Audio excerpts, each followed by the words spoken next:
नमस्कार। आज हम बात करेंगे कि जब कुख्यात गैंगस्टर श्री प्रकाश शुक्ला की एक धमकी से सहम जाते थे बाहुबली। साल था 1997।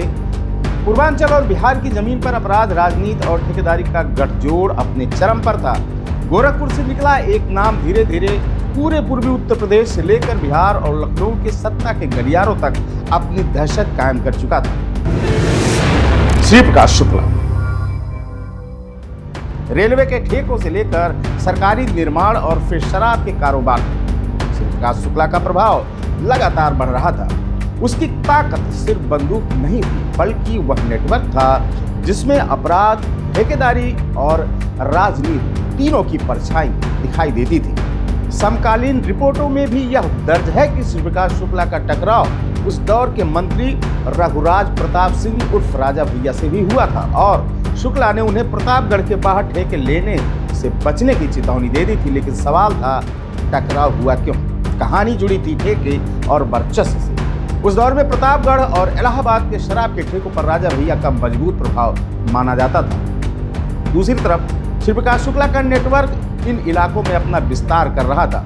इसी दौरान उनके करीबी अनुज प्रताप सिंह की नजर प्रतापगढ़ इलाहाबाद के शराब के ठेकों पर पड़ी। बताया जाता है कि बात श्री प्रकाश शुक्ला तक पहुंची और फिर फोन गया। सामने थे राजा भैया, धमकी साफ थी, अब इन इलाकों के ठेकों पर हमारा दावा है। कहा जाता है कि श्री प्रकाश ने अपने प्रभाव और हथियारों की धमक के जरिए राजा भैया को पीछे हटने का संदेश दिया। यह सिर्फ एक ठेके का विवाद नहीं था, यह सवाल था कि किसका वर्चस्व चलेगा। एक तरफ कुंडा के राजा भैया, जिनका प्रतापगढ़ में अपना मजबूत राजनीतिक सामाजिक प्रभाव और रसूख था।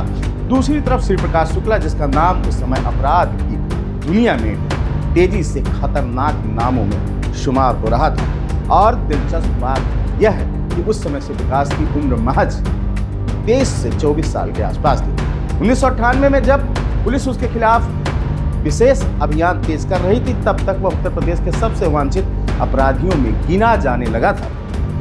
उसके आतंक को खत्म करने के लिए ही उत्तर प्रदेश में स्पेशल टास्क फोर्स यानी STF का गठन किया गया था। अब बात कर लेते हैं कि श्री प्रकाश का नेटवर्क कितना बड़ा था। गोरखपुर से शुरुआत करने वाला यह गैंगस्टर सिर्फ पूर्वांचल तक सीमित नहीं था। रेलवे के ठेकों की विवाद में बिहार के बाहुबली सूरजभान सिंह से उसके संबंधों का भी उल्लेख मिलता है। बाद में उसका नेटवर्क बिहार, उत्तर प्रदेश और दूसरे राज्यों तक फैल गया। लखनऊ में उसकी गतिविधियां इतनी चर्चा में थी कि राजधानी के कई चर्चित आपराधिक मामलों में उसका नाम सामने आया। और फिर आया वह दौर जब पुलिस ने उसकी तलाश के लिए उसके फोन को ट्रैक करना शुरू किया। समय था 22 दिसंबर 1998, जब श्री प्रकाश शुक्ला की कहानी का आखिरी अध्याय लिखा गया। पुलिस और STF ने उसकी मोबाइल की लोकेशन ट्रैक किया और गाजियाबाद में मुठभेड़ में उसे मार गिराया गया।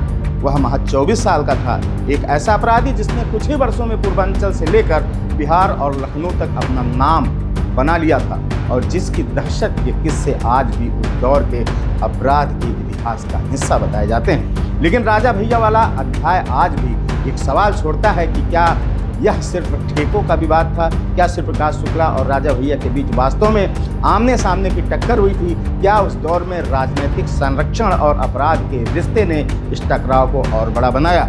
इन सवालों के जवाब अलग अलग पुलिस रिकॉर्डों, समकालीन रिपोर्टों और उस दौर के लोगों की स्मृतियों में बिखरे हुए हैं। एक बात हालांकि दस्तावेजों से साफ है कि 1990 के दशक के उत्तर प्रदेश के ठेके में सिर्फ कारोबार नहीं थे, बल्कि जगह ये थी वर्चस्व की, और ये मैदान वर्चस्व का मैदान बन चुका था। और उस मैदान में श्री प्रकाश शुक्ला का नाम इतना बड़ा हो चुका था कि उसकी एक चेतावनी भी खबर बन जाती थी। यही वह दौर था जब पूर्वांचल में बंदूकों की आवाज़ सिर्फ अपराध की आवाज़ नहीं थी, वह सत्ता और वर्चस्व की भाषा भी बन चुकी थी। इस पर आप भी अगर कुछ कहना चाहते हैं तो हमें कमेंट बॉक्स में लिखिए। क्राइम कॉर्नर में आज इतना ही, मुझे दीजिए इजाजत। उत्तर प्रदेश और उत्तराखंड से जुड़ी और भी खबरों को देखते रहें अनादि टीवी यूपी।